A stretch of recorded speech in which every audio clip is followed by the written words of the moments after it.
तो गाइज आज मैं इस बक्से को कन्वर्ट करने वाला हूँ एक रावण में। तो गाइज देख रहे हो कितना बढ़िया रावण बना है। तो गाइज आज मैं आपको इसी के बारे में सिखाने वाला हूँ कि हम एक बक्से में से एक रावण को कैसे बना सकते हैं। तो चलिए guys without wasting any time video को स्टार्ट करते हैं।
तो गाइज हमारा रावण बन के रेडी है, ये आप देख सकते हो।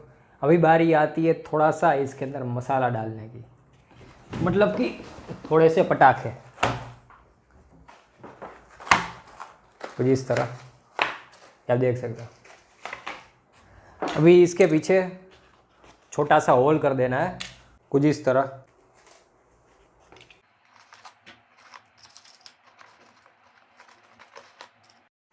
तो गाइज हमारा रावण बन के बिल्कुल ही रेडी है। इसके अंदर जितने भी हमारे पास पटाखे थे वो सब डाल दिए। तो गाइज अभी बारी है रावण के दहन की। रावण के दहन के वीडियो को देखने के लिए यहाँ पर क्लिक कर देना और हमारे पुराने रावण दहन के वीडियोस देखने के लिए यहाँ पर क्लिक कर देना। तो चलिए मिलते हैं गाइज रावण के दहन की वीडियो में।